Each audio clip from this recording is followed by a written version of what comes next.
everybody, I'm Jess McDonald and I'm joined by Dan Capini, and we're going to be talking about something I saw today, The Walking Dead 400 Days DLC. I want to hear everything about this. Oh man, this was so exciting. So, I mean, both of us are really big fans of the first series. Yep. And season 2 is coming up, but basically, if you don't know, 400 Days is it's a liaison episode, basically, between the two seasons. Yeah, so it's going to have, they're hinting at it having a little bit to do with the things that happened in the first season, but it's also going to affect the things that are going to happen in your game in the second season. Yep. So the big thing about Walking Dead is you make decisions and then they have an impact, and you saw that throughout the first 5 episodes of the first season. Yep.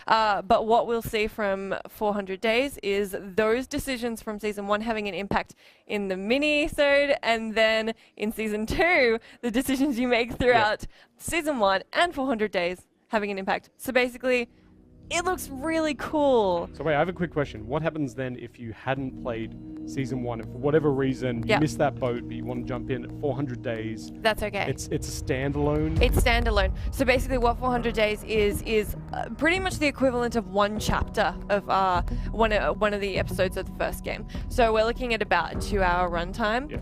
And it's broken up into 5 different stories with 5 different characters. You can choose which one you want to play when. So they just come up on the screen. There is some nature of chronology, but you don't know what it is.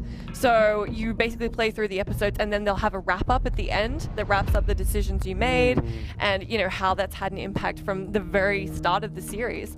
So it looks great. But the content doesn't change based on the order that you do it in, right? No. Because otherwise that'd have a totally different dynamic. And then if you played 2 and then 4 and then 3 and then 5 and then 1. Yeah. And I played it totally Well, differently. the decisions will have an impact. Yep. But yeah, it looks awesome. So what we've seen so far, it looks like the formula hasn't changed. They're keeping like very much the same thing. I mean, they were so successful the first time round. I think they just decided to go with it.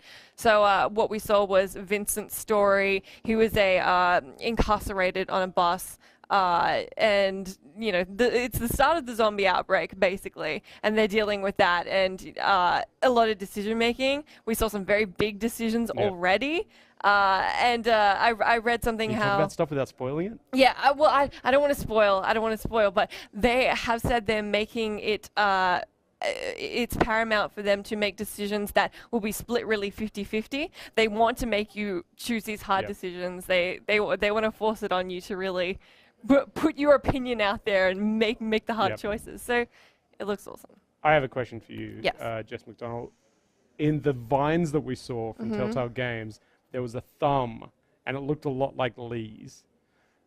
Was there any mention of any of the season 1 characters in 400 Days? They're very cagey about season 1. It sounds like I think we will be seeing someone from season 1, if not a few people, but they haven't said anything specific as yet. Oh man, I can't wait to see more on this. When's it coming out? It's out in July. So it's out in July. Again, the season 1 bundle on Vita will come out with 400 Days in August, if you want to play that as well. But yeah, and should if be you've already great. got season 1 here, it's about $5. That's so right, and it's a $5 DLC, and season 2 will be out later this year as well if you want to get on that.